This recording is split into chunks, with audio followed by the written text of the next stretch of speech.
రామ్ చరణ్ గారితో ఎప్పుడు చేస్తారు మరి cinema? I'm waiting to do with him because personally I love him as an actor. And of course, తమ్ముడితో చేయడం అనేది it's big pleasure, big happy moment. నిజంగా అది జరిగిన రోజు I will be very happy.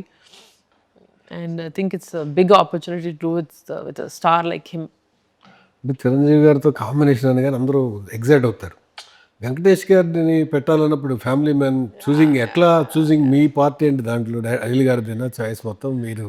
అంటే దీని గురించి నేను నాన్నగారు ముందు మాట్లాడుకుంటున్నాం. మనం సినిమా చేస్తే డెఫినెట్లీ నాకు వెంకీ గారి సినిమాలు అన్నీ ఇష్టం. Especially because this is his core genre. So చేద్దాం అంటే ఆయన కూడా ఒక ఐడియా వచ్చింది ఒక స్టోరీది. సో కంటిన్యూస్గా డిస్కస్ చేస్తూ ఉన్నాం. ఎప్పుడైతే అనిల్ గారి స్టోరీలో ఒక ఉంది, there is a scope for bringing an actor like him అన్నప్పుడు అప్పుడు నేను వి స్పోక్, నేను నాన్నగారు మాట్లాడుకుని yes this is the time to bring in star like Venky garu అనుకున్నాము. But somehow it's set and కరెక్ట్గా ఆయన కోసం టైలర్ మేడ్ చేసినట్టు అయింది. So it's a brilliant opportunity for us. Actually second హాఫ్లో ఈయన పాటలకు ఆయన పాటలకు ఈయన ఆ డ్యాన్స్ మూమెంట్ అంటే ఆడియన్స్ సంక్రాంతి సినిమాలు అన్ని సినిమాలు నడిచినాయి బాగానే.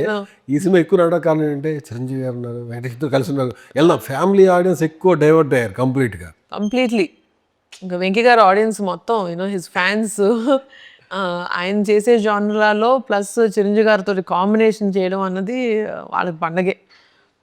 So very happy. అండ్ మీరు అన్నట్టుగా ఆయన సాంగ్ ఈయన చేయడం, ఈయన సాంగ్ ఆయన చేయడం, it was super idea by director గారికి. సూపర్.